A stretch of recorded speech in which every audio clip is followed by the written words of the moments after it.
بسم اللہ الرحمن الرحیم.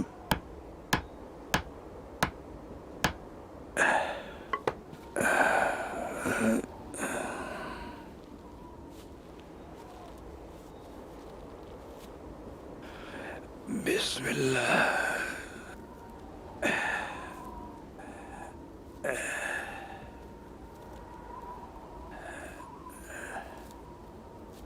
یہ کام مجھے کرنے دیں شیخ، ویسے بھی افطار کا وقت ہونے والا ہے.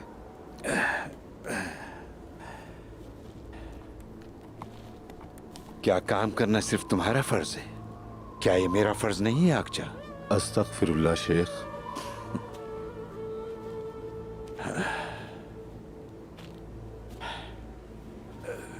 بسم اللہ.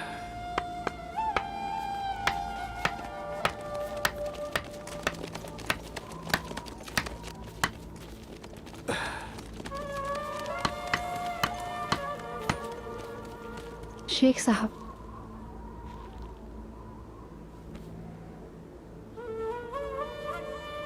مجھے آپ اپنے پاس رہنے کی اجازت دیں.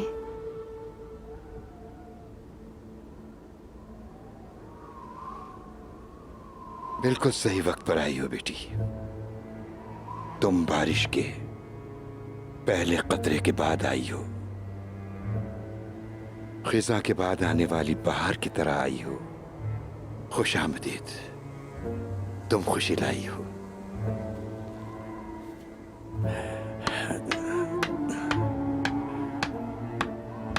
بارش کا پہلا قطرہ زمین پر گر گیا ہے کیا؟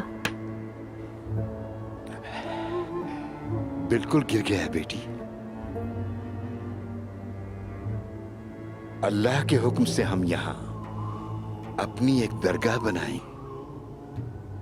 یہ درگاہ اللہ کے حکم سے ایک خبردار کرنے کا مرکزی دفتر ہوگا بیٹی.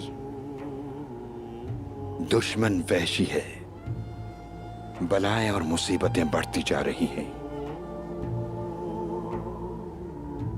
لیکن انسانیت کا سب سے بڑا خطرہ جو اس کا انتظار کر رہا ہے وہ جہنم کی آگ ہے. ہم لوگوں کو خبردار کریں گے، کیونکہ خبردار کرنا اس کے پیارے بندوں پر لازماً فرض عائد ہوتا ہے. اور ایسا کیسے کریں گے آپ؟ ہم اس طرح خبردار کریں گے جس طرح ایک ماں اپنے بچوں کو خطرات سے خبردار کرتی ہے، جس طرح ایک استاد اپنے سست شاگردوں کو مستقبل کے خطرات سے مسلسل خبردار کرتا رہتا ہے، جس طرح ایک معالج اپنے مریض کا علاج کرتا ہے. انشاءاللہ اس درگاہ سے ہم امت محمدی کو بیدار کریں گے. ہم مسلمانوں کو ایک نئی کورولوش کی امید کی نوید دیں گے. یہاں سے ہم آدھے پکے کو مکمل پکائیں گے، سپاہیوں کو پکا کر ان کی روحانی تربیت کریں گے. ہم اس دکھ کو بدل کر شاندار مستقبل تیار کریں گے. ہمارا مقصد سلامت رہے اور ہماری درگاہ مبارک ہو. آمین. آمین.